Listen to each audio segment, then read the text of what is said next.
We are back. We've been having really an interesting discussion. And you know, all the training that you have now for the senior transitioning, and we kind of segued over to you, Nance, and talk about training that you all do.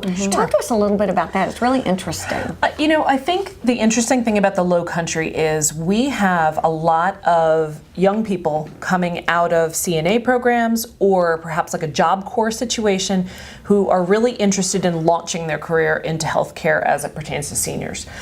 But they need the hands-on training. So I think something that Right at Home kind of does different and better is our on-hands training. So for what instance, does that mean and look like? Yeah, let me tell you exactly what happened. So for instance, we're currently in the middle of a 3-time opportunity for our caregivers to come in and to train on lifting and transferring clients. Okay. But it also has sort of the direction of how you save your back and eliminate injuries for both you and the client at the same time.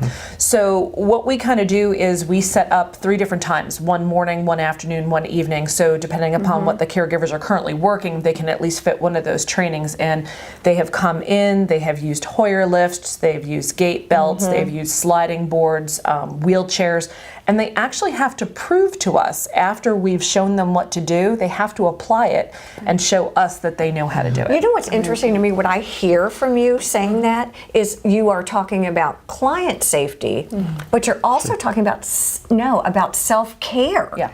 And I would think self-care would be huge in this business to avoid burnout or to avoid injury, like you said. Yeah, it definitely is. I mean, we're very selective about the caregivers that we choose.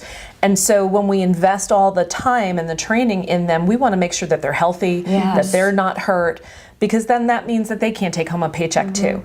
And we don't want for them to associate, I work at Right at Home and I have injuries. That's not what we want to do. We want to say, I work at Right at Home and they've given me the tools that I needed to stay healthy, and I'm on their cases longer, and that's my first choice and place to work. Are there people that ever come to Right at Home who want to work and they say, you know, I'm really interested in the lifting, or I really would rather do transportation, or I really would like to do meal prep? I mean, are there people, do you look for the strength in each employee? And a lot of folks have different strengths, and when they want to go in other areas, Nancy mentioned it before, with even hospice training. Okay. Hospice comes in and trains, Alzheimer's, dementia, that type training. We'll bring folks in to do that. And Nancy does a lot of it. We're actually sitting in the training room as we speak right now. This is a really awesome room. That's right. And she brings about 200 plus caregivers through training. What are some of the It gets other, very crowded. what are some of the other trainings that you do? We just came off of a very impromptu in-service on thickened liquids, because we had a client come on board, and usually we don't get too many clients that are aspiration risks that can't have solid foods. But we had one all of a sudden, and then I had a number of caregivers say, you know I learned that in CNA class, but I could really use some practice. So we got, in fact, it's over there, a container of Thicket, and we had everyone come in who was going to be working on that case, and we said, okay, let's remind you what the difference is between nectar thickened liquids and honey thickened liquids and pudding thickened liquids, which are all different consistencies. And they had to stir up 3 glasses to say, oh, I see this one's a little drippy, this one's a little less drippy, and this one is nice. So cool. Yeah. I had a young lady call the other day, and she said that was a great in-service, but I am going to be working a case with someone who's got a tracheotomy and they have a stoma. And she said, do you have anything on stoma care? And I said, yeah, I sure do. So she's going to come in and we're going to have a special, we're going to do this just one-on-one. And she's going to look into our Right at Home proprietary trainings, which are called Right at Home University, or ICPED.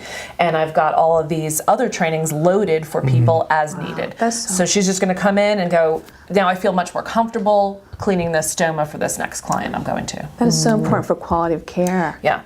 Yeah, and it makes her more confident, because also if the caregiver's not confident, the client knows it. Exactly. Wow. If they come in trepidatious, the client's going to be like, I don't know if you can handle this, and I feel really leery about being in this relationship. See, I didn't realize there were so many. It's a lot of layers to it. Yeah, so many layers, and just the continuing education. Sure, it's a very important, very important.